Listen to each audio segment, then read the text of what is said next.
Salutations. Yay! And I did tweak the guild hall a little bit, so might as well show that off a bit, because I think it turned out nice. How's the Blues Guild Hall? Still using the Connect for the microphones, there might be a lot of background static. I'll eventually get a headset. But you know that means, like, doing something. As you can see, I redesigned the opening area. It's supposed to load a lot faster. I guess a lot of people are having problems zoning in, or at least taking it a long time. These are basically beds with just kind of sunk into the ground. I did put these stones here. The idea was going to make a path. I just kind of running out of item space for the guild hall, so I just kind of left it as is. I just filled it in with larger objects, trees, as you can see, as opposed to like a whole collection of small stuff, as was done previously. Each side has like its own little feature. Like this one, a nice little tree, lit up a little bit, a few little wisps. Looks kind of nice. I like the purple inside the, surrounded by the green rather. And over on this side, kind of like a little, not so much a shrine, kind of like a henge, I suppose. I don't know what to call it. Some neat stuff there. A few trees to kind of fill in the gaps. A burnyai, just kind of chilling. I'm glad they changed pets so they don't have to wander around all the time. That way you can actually kind of use them as little set pieces. Center is basically the same. I didn't change anything with that. I did change the two sides. This side in particular was kind of bad just because it had a lot of mannequins with armor, and the armor has a lot of detail, plus there were mirrors, so there were reflections all over the place. And that probably slowed it down and lagged it for a lot of people. Instead, I just kind of cleared it out, put it 3 statues, a little bit of lighting, and that way it kind of thins out the item count when you first load in. And it's identical on the other side. But first little smaller tree area, nice little dinosaur type creature. Butterflies! That butterfly in the sky. Well, I can fly twice as high. You just take a look, it's in a book. Reading Rainbow. Yes, I know that song. Can't be a good person if you don't know that song. There's the duplicate. On this side, the trees are a little different. This, I just have like, this little griffin. Fireflies around a little trunk with some water in it. It's hard to see during nighttime. During daytime, it's more obvious it's water.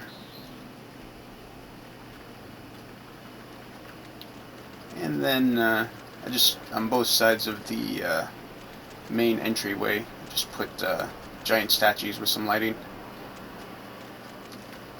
It's perfect timing, actually. Everything looks better at night here just because of the lights I have set up. And identical on this side. And everything else mostly the same. I did take the tinkered bar, the Clockwork Bar that was over on the side I'm facing now, and move it to a back room and go take a quick look at that. I did fix the missing piece here, so it's a little more even. Housing portal room.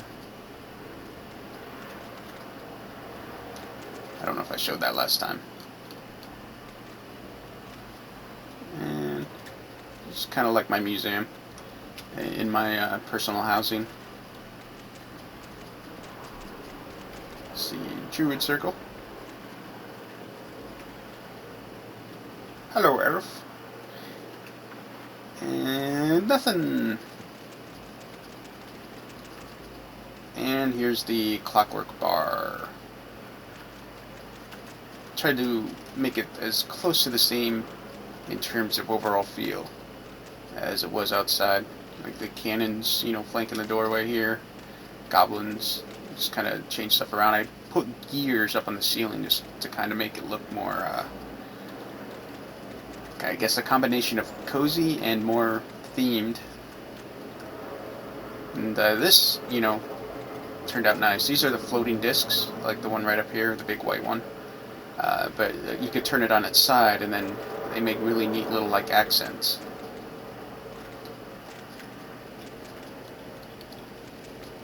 Such as the earth one back here behind the lights. And it's a lot of like tinkered clockwork stuff here in this place. Yeah, it's the screaming box, that red box right there. It kind of howls every few seconds. There's no drink vendor, but I'm sure we'll eventually get one. There's another floating disc that puts sideways up on top of a gear there. Really neat effect. I like that one in particular because it has the gears and the electricity all going at once. Plus the fan blade. Giant map for no particular reason. Picture, I kind of wanted to put something else here, but I just kind of put that there as filler. I'll probably wind up changing.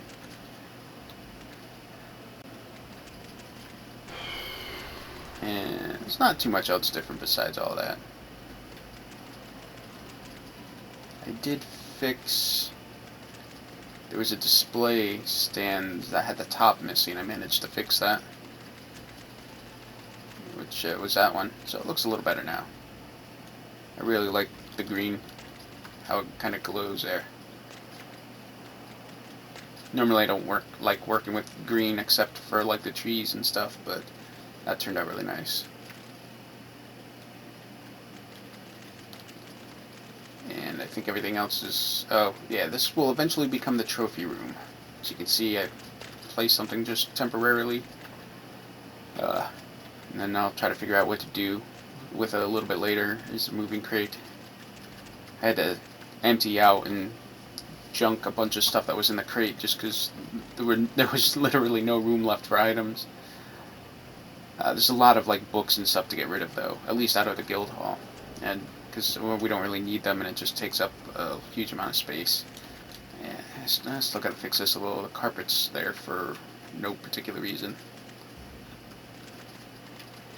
And I removed the blue carpeting that somebody put down here.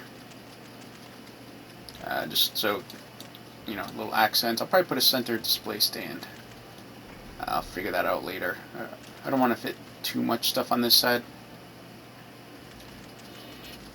Just, you know, because this is where people tend to go, so the fewer, the fewer items, the smoother it is. And then if they want to go to the more heavily decorated areas, they're free to do that, to go check stuff out.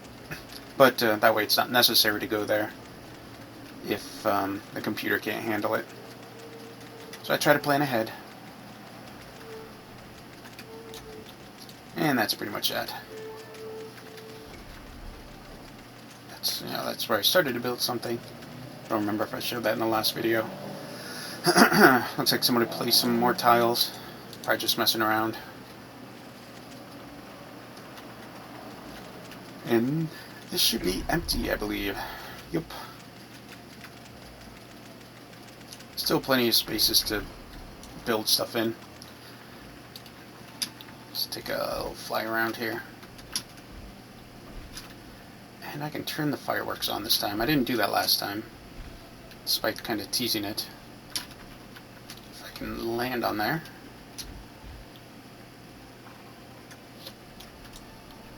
And let's see.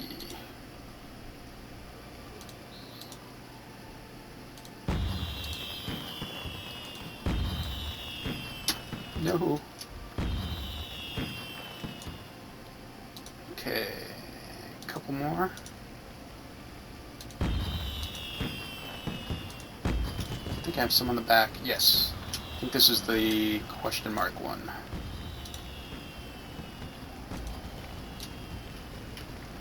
And let's go take a look at that.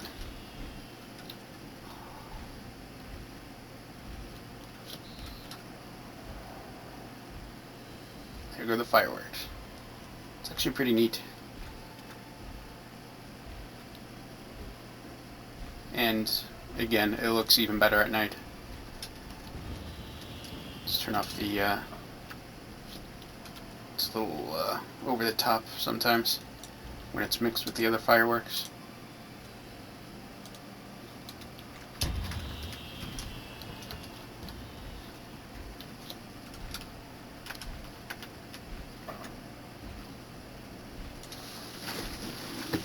Ooh. Ah. And it's not going right now. There it goes. It's good for parties.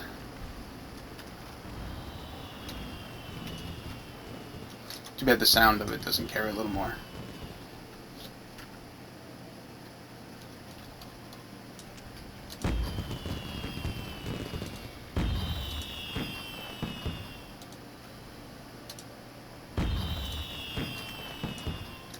Now, looks like there's a few Christmas ones. Or at least one. Stop, and one more. There we go. This is my main guy there, the Berserker. Gabaroo, and it looks a little weird with the lighting here, but that's okay. He started as a Dark Elf, but I turned him into a Free Blood, just to try it out when the class first, or the race rather, just came out. Free Blood are kind of like half vampire, I guess. They were vampires that are kind of freed themselves a bit from the curse.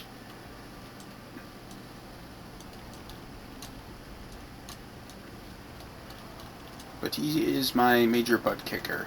So if I need to kick a lot of butt, this is the guy I get. Although the Necro does his fair share. He just can't take the hits quite as well as a Berserker can. You know, the armor obviously being the main reason of that. Yeah, it's Firone. Firone? Yeah. I'll figure out how to pronounce her name eventually. I just have to see it written down. Leader of Kanos. Oh, that's right. In the new zone, she's kind of in a coma, and her body is trapped. And maybe I might be able to go see that. Her body's trapped in a coma in the real world, but then in the Ethanir, her spirit's still roaming around. Normally that doesn't happen. Ethanir is supposed to be where spirits go before they go to their respective realms, to whatever gods they worship. What is that? I believe that is in Greater Fate Arc. Let's take a trip. It's amazing how much lore is built in this game. I mean, there is literally volumes and volumes of books, or equivalent of volumes and volumes of books in this game. You just kind of have to be willing to sit and read through it all. You know, through the various quests. They even have quests that are books where you just kind of read a few pages of the book, go do a task, then go back and read the book, vice versa, and it kind of teaches you about some of the lore of the game. This is Greater Fate Arc. That would be Kelethin, the city up here. I'm considered the evil side, or the Freeport side, so the guards might attack. It's probably not a problem, but just kind of a nuisance. If I'm not mistaken, though, she should be in a cave over here, or like in a, not a cave, oh yeah, here we go. It's like a tower, but it kind of goes into the cliff.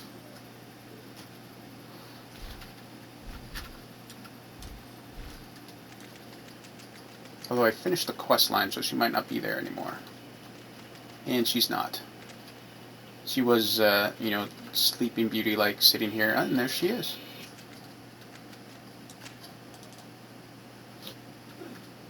Looking slightly cross-eyed. Viriona Vi.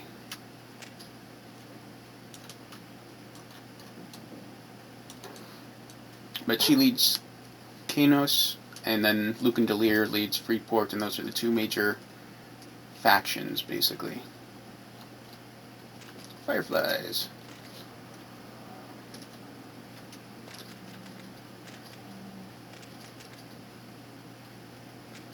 Those kind of neat little trees. Stained glass for the walls there.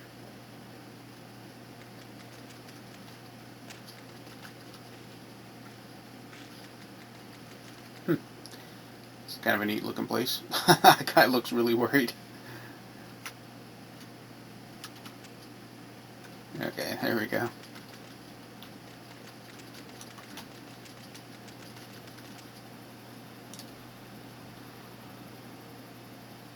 It's a nice looking tower. It's a bit different than the other buildings around here. Well, kind of. I mean, some of the intricate work is there, but design is overall is a bit different, because these are basically giant acorns, if you haven't noticed yet. See how they're just kind of plunked inside the platforms there, with the tops. This is where all the fae live, all the, basically fairies.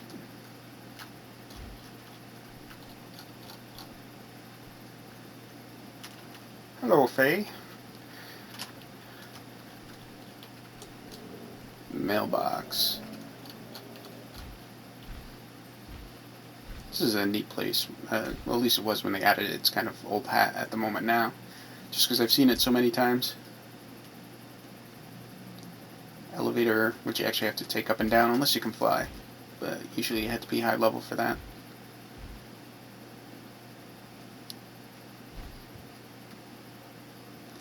Bears, those are actually little dragons.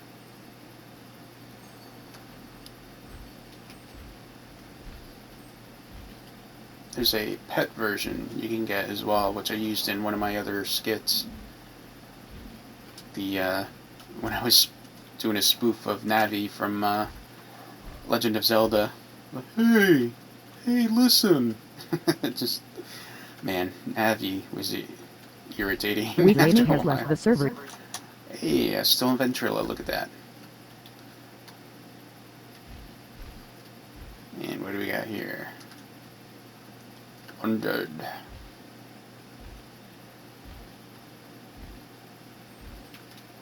Got some shrooms, pretty waterfall, which, if I'm not mistaken, looks kind of neat if you get the right angle on it. Where's that red glow coming from? Oops. Let me not drown.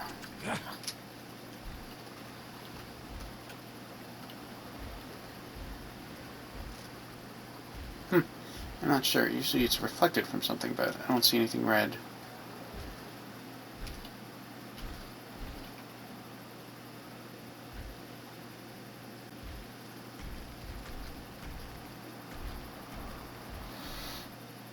Yeah, this is one of the nicer looking zones for Overland. Some of the interior ones look a lot better, or look a lot it's more sparkly, I guess. I don't know if that just qualifies it as better.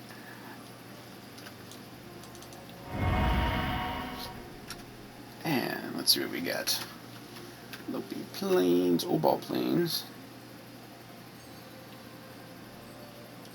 I can run through quick instance before I end the video. Dreadcutter's pretty short. I should be able to do that one. Ooh, sleepy.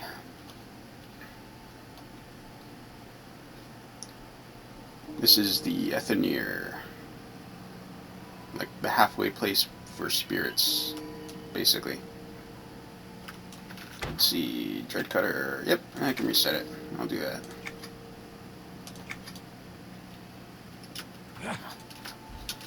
And let's find out which way to fly. There we go.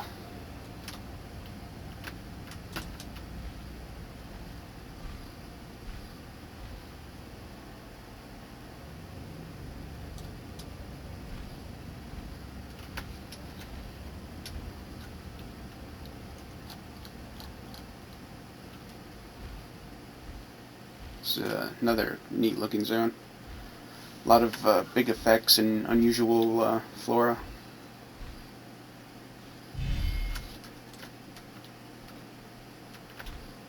Something tried to attack me, but that's okay. It'll get bored. A wisp.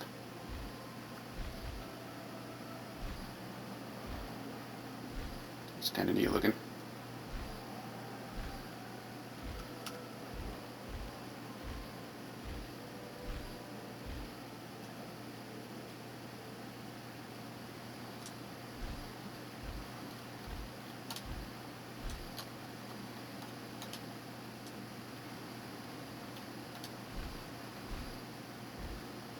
How the background is just kind of like a shadow. in the mist. Okay, let's make sure I can actually use all my special abilities, because I need buttons to click.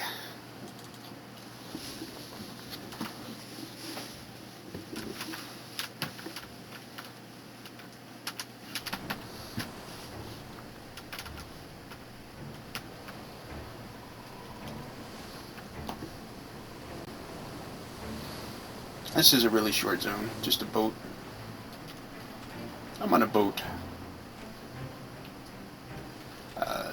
Premise, or the flow, I guess, of the zone: kill 3 names, and that triggers a 4th, and then you kill the 4th, and you're done. Normally, kind of nitpick out the mobs so you don't get overwhelmed, but since I'm a Berserker, I just kind of rush through everything.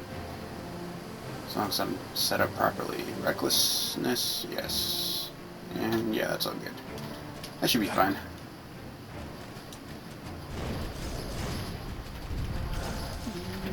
See, this is the first name.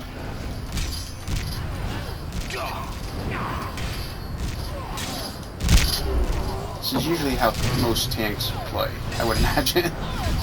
Most of them are pretty good at just taking on a huge crowd of stuff. Some just are a little better than others.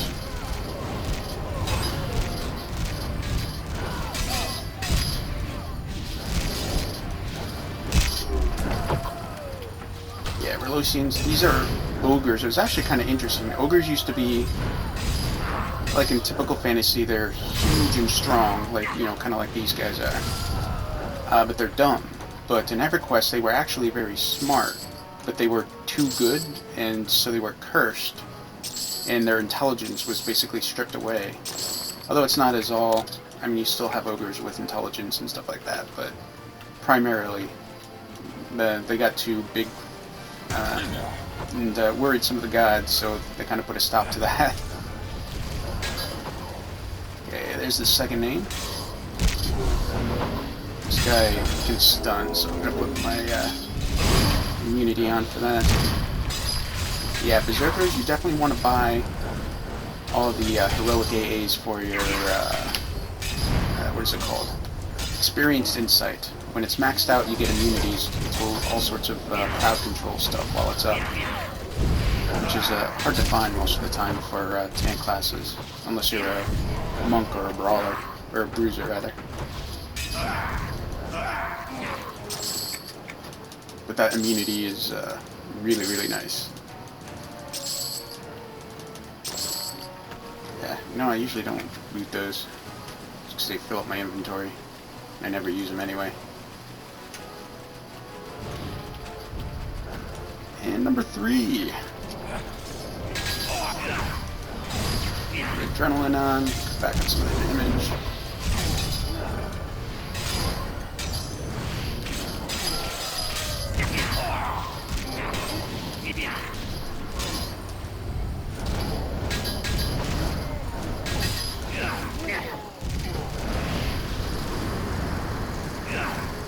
Yeah, some fighters might notice I have Dragoon's reflexes. Normally, I would say Berserker doesn't normally go down that line. I like it because with the AA points in it, yeah, I have 20 seconds of not being hit by melee at all.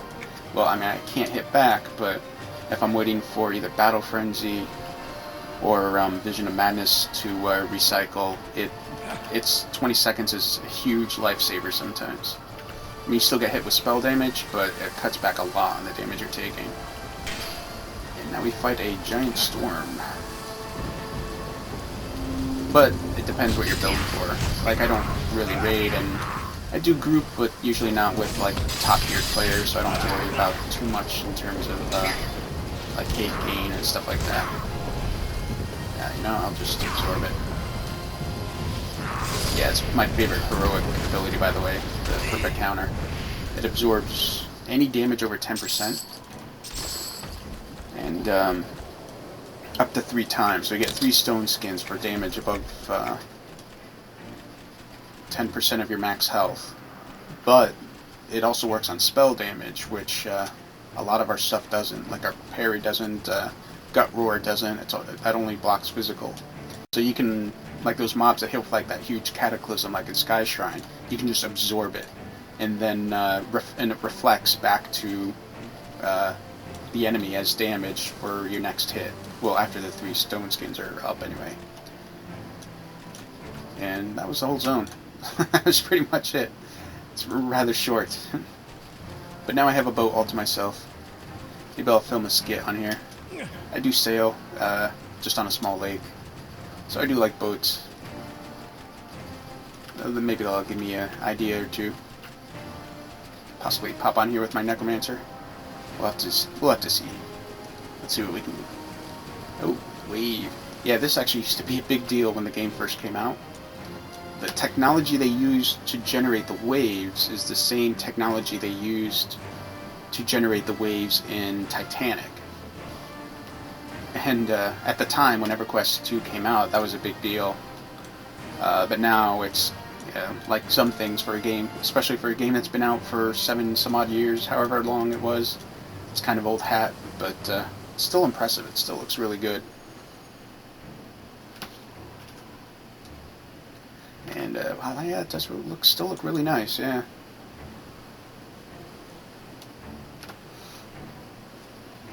All right, have a fun one. That was probably kind of a short vlog, but I just wanted to record something to keep myself filming things. That way, eventually, I make another skit. That's the plan. Bye-bye.